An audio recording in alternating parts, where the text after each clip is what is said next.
전 세계 12억이 넘는 가톨릭 신자들이 지켜보는 가운데 프란체스코 교황의 장례 미사가 장엄하게 진행이 되었습니다. 개신교의 입장에서 볼 때 이 프란체스코 교황의 개인적인 삶의 여정은 참 모범이 된다는 점을 부인하기가 힘듭니다. 최근 수년 동안 이 교회 안에서 논의되었던 그 칭의와 성화의 신학적 논쟁은 사실 기본적으로는 왜 기독교로 세상에서 비판을 받고 있는가와 관련된 그런 문제였습니다. 예수 그리스도를 믿는 신자로서 왜 세상 속에서 거룩한 삶을 살아내지 못하는가? 왜 빛과 소금의 역할을 감당하지 못하는가의 문제죠. 왜 우리 기독교인들은 그렇게 셀피시하고 자기 중심적인 삶을 영위하고 있는가? 아무리 말씀을 가르치고 설교해도 도대체 왜 삶이 변화되지 않는 것인가? 라는 그 현실적인 문제와 관련해서 이런 칭의와 성화 논쟁이 재현이 된 것이죠. 결국은 우리가 죄인으로서 예수 그리스도를 통해서 하나님의 법정에서 무죄 판결, 어렵다 하심, 칭의를 받았다는 것은 동시에 이제 사탄의 나라에서 예수의 나라로 옮겨진 거룩한 백성으로서 우리의 삶의 왕 대신 예수 그리스도의 말씀에 순종하면서 살아야 될 성화의 삶이 결코 칭의와 분리될 수 없다는 점을 확인하기 위해서였습니다. 결국은 거룩하게 살아야 된다. 세상 사람들의 인정을 받을 수 있는 그런 크리스찬의 삶을 살아가야 된다 하는 그런 문제와 관련해서 이런 신학적 논쟁이 벌어졌던 것이죠. 그런 면에서 볼 때 프란체스코 교황의 그 개인적인 삶은 정말 개신교가 본받아야 될, 어떻게 보면은 개신교도들이 프란체스코의 개인적인 삶을 따라가야 된다고 할 정도로 그런 모범적인 삶을 살다가 가신 분이라고 하는 것을 우리가 인정하지 않을 수가 없습니다. 사실 프란체스코 교황은 교황으로 즉위한 후에도 소박한 생활을 유지했습니다. 그는 화려한 교황궁 대신에 산타 마르타의 집에서 거주를 했다고 하는 거죠. 일반 그 신부들이 거하는 장소에서 검소하게 생활했다고 하는 것입니다. 그는 교황청의 전통적인 화려한 의전 대신에 검소한 복장과 실용적인 생활 방식을 선택했습니다. 그리고 화려하고 이런 값비싼 교황 전용 차량이 아니라 소형차를 이용하면서 대중과 가까운 모습을 유지했던 것도 굉장히 인상적인 그런 모습이었다고 하는 거죠.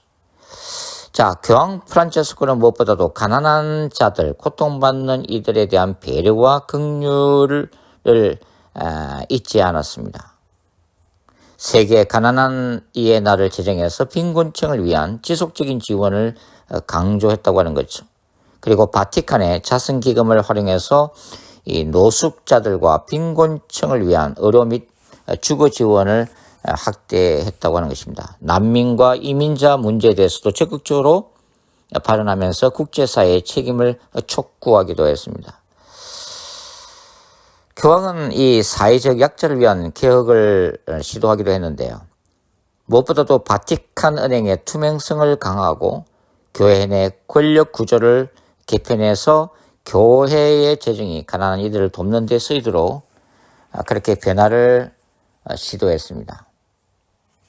여성의 교회 직책 확대를 통해서 포용적인 교회를 만들고자 했습니다. 그리고 이 캐톨릭 신부들, 성직자들의 성폭력 문제에 대해서 강경한 입장을 취하면서 카톨릭 교회의 책임 있는 대응을 강조하기도 했죠.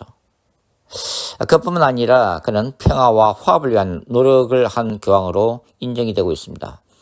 미국과 쿠바의 국교 정상화에 기여했고 미얀마의 이 로힝야족 문제 해결을 위해서 직접 방문하는 등 국제적인 평화 활동을 펼쳤다고 하는 거죠. 러시아 우크라이나 전쟁과 이스라엘 팔레스틴 분쟁에 대해서도 민간인 희생을 막고 평화를 촉구하는 메시지를 지속적으로 전달했습니다. 기후 위기에 대한 경각심을 높이고 환경 보호를 위한 교회 역할을 강조하기도 했죠. 프란체스코 교황은 개인적으로 행동으로 사랑하라는 가르침을 강조한 교황입니다. 캐톨릭 교회가 단순한 종교 기관이 아니라 고통받는 자들을 위한 병원 같은 역할을 해야 한다고 주장한 분이죠. 그는 가난한 이들을 잊지 말라는 메시지를 지속적으로 보냈습니다. 그리스도인은 결코 이 가난한 이들을 외면하지 않는다는 메시지를 통해서 전 세계의 캐톨릭 신자들에게 적극적인 실천을 촉구하기도 했습니다. 이러한 프란체스코 교황의 행보는 이 가톨릭 교회뿐만 아니라 국제사회에 큰 영향을 미쳤다고 하는 거죠. 따라서 이 프란체스코 교황의 삶은 이 단순한 종교 지도자의 역할을 넘어서 사회적인 약자를 위한 실천적인 신앙을 보여준 사례로 평가를 할 수가 있습니다. 그래서 전 세계 사람들부터 공감대를 이끌어내면서 정말 이번 프란체스코 교황의 이 장례 미사에도 지대한 관심을 보내면서 그를 한 인간으로서 존경을 했다고 하는 거죠. 이러한 프란체스코 교황의 실천적인 삶은 우리 개신교가 본받아야 될 정말 승화의 삶의 어떤 길을 보여주는 분으로 평가가 될 수 있습니다. 자, 그러나 그럼에도 불구하고 우리는 이 교황 프란체스코의 그 신학과 영성을 결코 개신교 입장에서는 받아들일 수가 없습니다. 만일 1세기 사도 바울이 이 프란체스코 교황의 장례 미사에 참석했다면 그는 과연 어떤 생각을 하고 있었을까 한번 상상을 해볼 필요가 있습니다. 자, 사도 바울은 오직 믿음으로, 오직 은혜로, 오직 그리스도로 구원받는다는 이 십자가의 피의 복음을 1세기 종교다원주의 사이면서 우상 숭배 이데올로기가 지배했던 로마 세계에서 순교하기까지 전했습니다. 사도 바울은 인간의 전통, 의식, 외형적 종교 행위를 경계한 사도입니다. 바울은 다른 복음을 전하는 자는 저주를 받을 것이로까지 말한 분이죠. 사도 바울이 복음을 전했던 1세기 로마 세계는 종교 혼합주의와 그 다음에 로마 황제를 신으로 섬기는 황제 숭배 이데올로기, 그리고 고대 그리스 로마의 수많은 신전을 지어놓고 제사를 지내면서 그러한 우상 숭배 이데올로기를 로마 황제가 전 로마 세계를 다스리는 통치 이념으로 삼았던 그런 시대 속에서 바울은 무엇보다도 로마 세계가 하나님의 이 진리를 바꿔서 피조물을 섬기는 것을 가장 큰 죄악으로 간주했던 그런 사도였다고 하는 거죠. 자, 카톨릭 미사는 성찬례를 중심으로 하는데 카톨릭 신앙에서는 미사를 희생 제사로 보고 있습니다. 그리고 카톨릭 교회 안에는 수많은 이단적인 교리가 가득 차 있죠. 성인 숭배, 마리아 중보 요청, 성상 사용 등이 있습니다. 더군다나 프란체스코 교황은 종교 간의 대화를 넘어서 종교다원주의를 계속해서 강조하고 이끌었던 교황으로 평가를 받고 있습니다. 그러니까 사도 바울의 입장에서 볼 때는 교황 프란체스코는 심각한 영적 혼합주의를 지향하고 있다고 하는 거죠. 그리고 가톨릭 교회 안에서 바울은 결코 십자가 중심의 복음을 발견할 수가 없다고 하는 것입니다. 그뿐만 아니라 초대 교회 안에서도 존재했던 거짓 선지자들, 거짓 형제들의 모습을 가톨릭 교회 안에서도 바울은 발견을 했을 거라고 하는 거죠. 결국은 사도 바울은 이 가톨릭 교회의 신학과 영성 체계를 또 다른 복음으로 간주하면서 강도 높게 가톨릭 교회를 비판했을 거라고 하는 거죠. 그래서 사도 바울이 프란체스코 교황의 장례 미사에 참석했다면 그는 예수 그리스도의 피 묻은 이 십자가 복음의 순수성이 훼손된 것에 대해서 깊은 슬픔과 분노의 마음을 가졌을 것으로 추측이 됩니다. 그리고 그는 그 한복판에서 태양신 숭배 사상과 예수 그리스도의 복음이 혼합돼 버린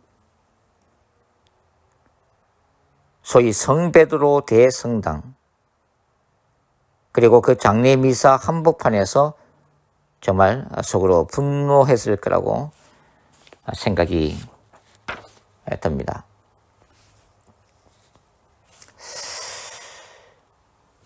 자, 이 베드로 대성당에 이 존재하는 이 오벨리스크, 그리고 캐톨릭 신학의 중심 자리에 이 위치하고 있는 이 성모 마리아 숭배에 대해서 잠깐 좀 언급을 해보도록 하겠습니다.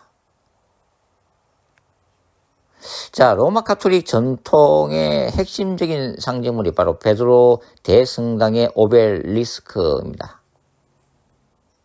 이 오벨리스크는 기원전 13세기 이집트 헬리오폴리스에서 세워진 것이고 이후 로마로 옮겨졌습니다. 이 오벨리스크는 태양신 라를 상징하는 구조물이죠. 그래서 신성한 빛과 왕권, 생명의 에너지를 나타내는 구조물입니다. 고대 바벨론에서도 유사한 기념 기둥이 이제 세워졌는데, 이러한 구조물들은 무엇보다도 태양신 숭배 사상과 밀접히 관련되어 있다고 하는 거죠.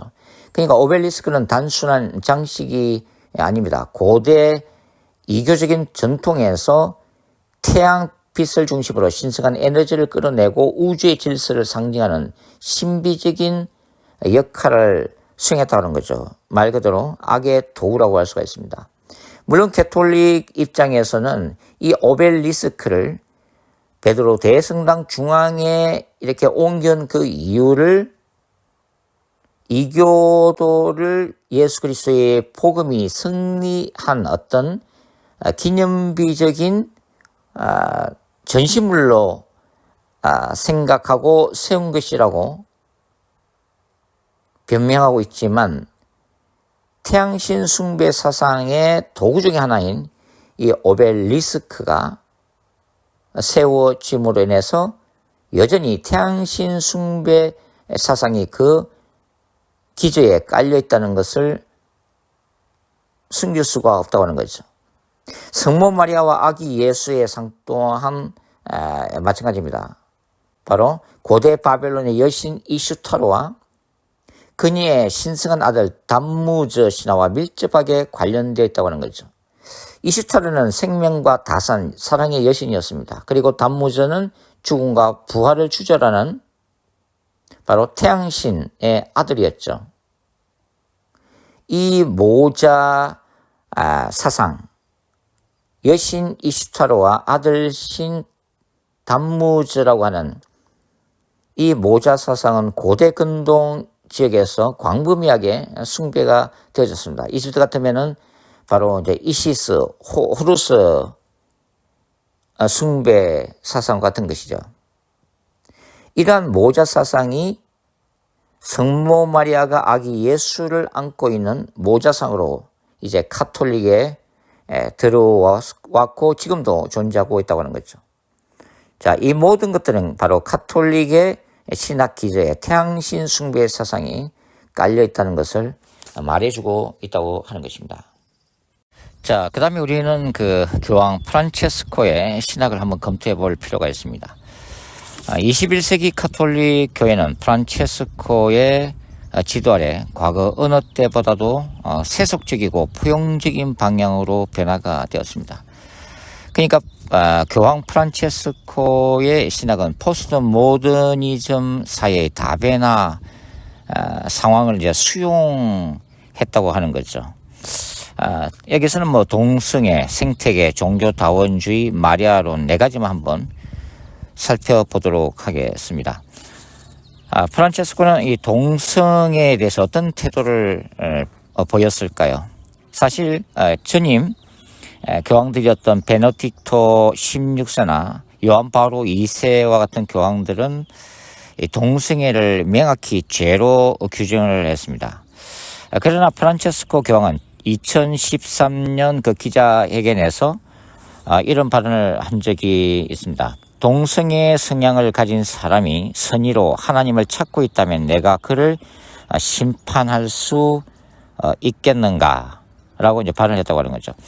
자, 이 프란체스코 교황의 이제 발언에서 우리가 알 수가 있는 것은 뭐냐면 성경이 규정하고 있는 그 죄 자체에 집중하기보다는 그 인간적인 상황, 그 개인이 어떤 이 선의를 가지고 있는가, 어떤 상황 속에서 동성애를 추구하게 되었는가, 그 상황에 더 집중하고 있다고 하는 거죠. 이것은 명백히 그 인본주의적 관점이라고 볼 수가 있습니다. 프란체스코의 신학은 사실 관용과 포용이라고 하는 두 단어로 압축할 수가 있는데요. 그것은 바로 시대 정신을 반영하고 있는 거죠. 그러나 우리가 알다시피 로마서 1장 26절과 27절은 동성애를 부끄러운 일로 규정하고 있습니다. 그리고 이거는 피조 세계를 우상화했던 당시 1세기 로마 세계의 타락상을 고발하면서 바로 빗나간 욕망 그 자체를 우상화했던 로마인들의 타락이 바로 동성애로 나타나고 있다. 이렇게 이제 바울이 비판하고 있는 거죠. 뭐 동성애에 대해서는 이것이 천부적으로 타고난 어쩔 수 없는 것이다라고 주장하는 학자들도 있지만 유전학적으로 명백하게 규정된 일은 없습니다. 저는 개인적으로 이런 것들이 사탄의 활동이 그 배후에 있는 것으로 저는 생각하고 있습니다. 자, 생태계 한번 살펴보죠. 자, 과거 교황들은 인간이 자연을 보호해야 된다고 하는 그 책임을 강조했습니다. 이것은 굉장히 필요한 거죠. 오늘날 온난화 현상으로 인한 생태계가 파괴되어 가고 있기 때문이죠. 그러면서 이제 과거 교황들은 이 인간과 그 자연 사이의 위계 질서를 분명히 했습니다. 그러나 프란체스코 교황은 피조물들은 하나님 안에서 형제와 자매다라고 선언했습니다. 이것은 사실 인간과 자연의 차이를 완전히 없애버린 거죠. 사실 이러한 프란체스코 교황의 발언은 지구를 살아있는 유기체로 보는 차원을 넘어서서 지구를 여신화하는 이교조적 사상과 맞닿을 수 있다고 하는 거죠. 창세기 1장 28절은 뭐라고 얘기합니까? 인간이 자연을 정복하고 다스리라고 명령을 하고 있다고 하는 거죠. 자연은 인간과 결코 동등하지 않습니다. 인간의 청지기적 책임하에 있다고 하는 거죠. 그것이 이제 하나님의 창조 질서라고 하는 것입니다. 그 다음에 우리가 이제 볼 때 종교다원주의에 관한 것인데요. 전통 교황들은 예수 그리스도의 유일한 구원을 강조를 했습니다. 물론 1960년대 제2 바티칸 공의회를 통해서 이제 천주교도 소위 신중심의 종교다원주의로 선회를 하고 있죠. 그러나 아직까지 외관상으로는 예수 구원의 유일성을 언급하고 있지만 사실 실체는 모든 종교들의 동등한 구원이 있다고 하는 그 종교다원주의를 지향을 하고 있는 거죠. 프란체스코 교황은 2019년 아부다비 선언문에서 이렇게 얘기를 했습니다. 다양한 종교는 모두 하나님의 뜻에 따라 존재하게 되었다. 그러니까 이 지구상의 모든 타 종교들은 그것이 무슬림이든 힌두교도든 불교교도든 이런 모든 타 종교들도 이 하나님의 뜻 안에서 이 세상에 존재하게 되었다라고 이제 서명을 했습니다. 사실상 모든 종교를 동등하게 인정한 거죠. 그러나 거룩한 전쟁 신학의 관점에서 볼 때 타 종교는 좀 지나칠 수도 있지만 사탄의 걸작품으로 볼 수밖에 없습니다. 사탄은 인류의 역사에 있어서 수많은 인본주의적 철학 사상들을 통해서 그것이 나쁘다는 얘기가 아니라 인간이 그것을 절대적으로 우상화 함으로 인해서 사탄의 경관지를 형성했고 많은 종교들을 사탄의 그 미혹이라고 하는 실제적인 활동에 의해서 이 지구상에 만들어냄으로 인해서 예수 구원의 유일성을 계속해서 대적하는 방향으로 흐르고 있다고 하는 거죠. 타 종교와의 대화는 얼마든지 가능합니다. 그리고 타 종교들과 협력해서 사회에 좋은 활동이라든지 구제 사업을 우리가 연합으로 할 필요가 있습니다. 그것이 인류를 행복하게 하는 길이죠. 그러나 적어도 교리에 있어서만은 결코 타협을 할 수가 없다고 하는 것입니다. 기독교의 비판적인 분들은 이 성경 자체를 이제 공격을 많이 하잖아요. 구약을 고대 근동의 표절로 객화시키고 신약에서 예수님의 어떤 기적들을 전부 다 부인을 합니다. 합리적인 사고의 기초에서. 그리고 예수님의 신승도 이제 부인을 하고 있죠.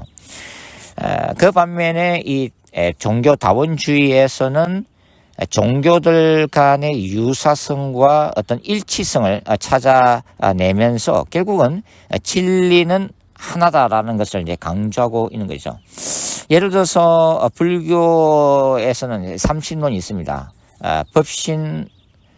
법신불, 보신불, 응신불이 있는데요. 이 법신불이라는 것은 진리 그 자체를 가리키는 거죠. 그래서 이것이 기독교의 성부 하나님에 해당한다고 설명하고 있습니다. 그리고 보신불은 진리를 깨달음을 의미하는데 이것이 뭐 성령과 이제 일치된다고 얘기하고, 그 다음에 이제 응신불은 이거 진리가 성육신되어 이 세상에 나와서 중생들을 섬기는 보살이죠. 스카모니가 대표적인 부처죠. 이 응신불이 기독교가 말하는 이 성자 예수님께 해당된다고 이제 얘기하고 있습니다. 이렇게 이제 각 종교들 간에 이 공통되는 어떤 전성이나 가르침이나 유사한 그 수많은 얘기들 통해서 결국은 진리는 하나이면서 각 종교들 안에 동등한 구원의 도가 있다고 이제 가르치고 있는 거죠. 이것이 이제 신중심의 종교다원주의라고 할 수가 있습니다. 자, 그 다음에 프란체스코의 마리아론을 살펴보겠습니다. 프란체스코의 마리아론은 뭐 전통적인 카톨릭 교회의 마리아 숭배 사상과 크게 다를 바가 없는데요. 특별히 이제 프란치스코는 마리아는 우리 모두의 어머니로서 끊임없이 우리 하나님께 우리를 위해서 중재하고 있다. 라고 이제 발언을 했습니다. 이것을 이 중재라고 하는 것은 하늘과 땅의 중보자로서의 마리아를 객상시키는 거죠. 그러니까 마리아는 단순한 어떤 신앙의 모범, 그리고 육신적 예수의 어머니로서의 어떤 존경의 차원을 넘어서 실제적인 인간을 구원할 수 있는 하나님의 협력자로 여신으로 이제 객상화시키고 있다고 하는 거죠. 자, 성경은 디모데전서 2장 5절 말씀을 뭐라고 그래요? 하나님은 한 분이시요 하나님과 사람 사이에 중보자도 한 분이시니 곧 사람이신 그리스도 예수라. 오직 예수 그리스도만이 유일한 중보자임을 말씀하고 있습니다. 요한복음 2장에는 소위 가나의 혼인잔치 얘기가 나오는데, 그때 예수님은 육신적 어머니 마리아에게 뭐라고 그래요? 여자여라고 호칭하십니다. 이것은 신성으로서의 예수님을 피조물인 마리아와 차별시키는 발언이죠. 그래서 이 프란체스코의 마리아론은 물론 카톨릭의 전체 마리아론도 마찬가지지만 명백히 우상 숭배적 이데올로기로 규정되어야 한다고 하는 것입니다. 자, 카톨릭에 과연 구원이 있을까요? 일부 신학자들은 가톨릭의 소수의 그 신자들, 정말 예수 그리스도를 전심으로 사랑하고 믿는 사람들은 구원받을 수 있다고 얘기를 합니다. 그러나 전체 가톨릭 교회의 교리상 가톨릭 교회는 구원을 받기 힘든 구조 속에 놓여 있습니다. 구약에서 이스라엘 백성들은 여호와 하나님을 이스라엘 하나님으로 섬기면서도 또 산당에서 바알을 동시에 섬겼습니다. 그러니까 혼합종교라고 하는 거죠. 하나님과 바알을 동시에 섬겼다고 하는 것입니다. 그래서 하나님의 준엄한 심판을 받게 되었다는 거죠. 이 구원이라는 것은 오직 예수 그리스도 안에 존재합니다. 사도행전 4장 12절 말씀처럼 나는 길이요 진리요 생명이니 유일한 길, 유일한 진리, 유일한 생명으로서의 예수 그리스도 나로 말미암지 않고서는 아버지께로 올 자가 없느니라 라고 이제 말씀을 하고 있죠. 사도행전 요한복음 14장 6절 말씀이죠. 사도행전 4장 12절에도 다른 이로서는 구원을 받을 수 없나니 천하 사람 중에 구원을 받을 만한 다른 이름을 우리에게 주신 일이 없다고 말씀을 하고 있습니다. 자, 거룩한 전적 신학적 관점에서 볼 때 프란체스코 교황의 신학은 기존 교황들보다 더 진보적으로 나간 경향을 보이고 있다고 판단이 되고 있습니다. 그의 동성애 사상이나 생태계 종교다원주의 마리아론은 캐톨릭의 전체적인 흐름을 타고 있으면서도 더 강한 의조로 가르쳤다고 하는 것이죠.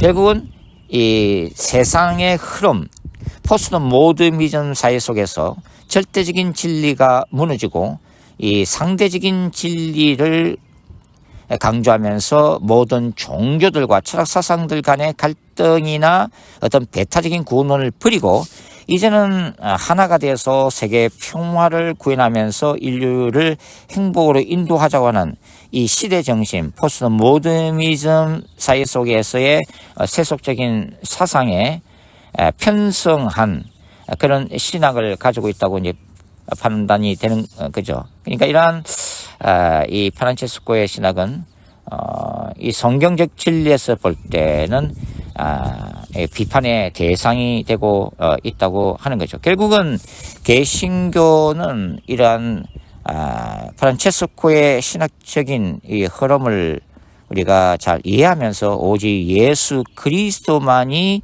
유일한 구원자이심이라고 하는 예수 구원의 유일성이라고 하는 이 배타적인 진리를 지켜나가야 될 치열한 영적 전쟁터 한복판에 지금 서 있다고 하는 것입니다.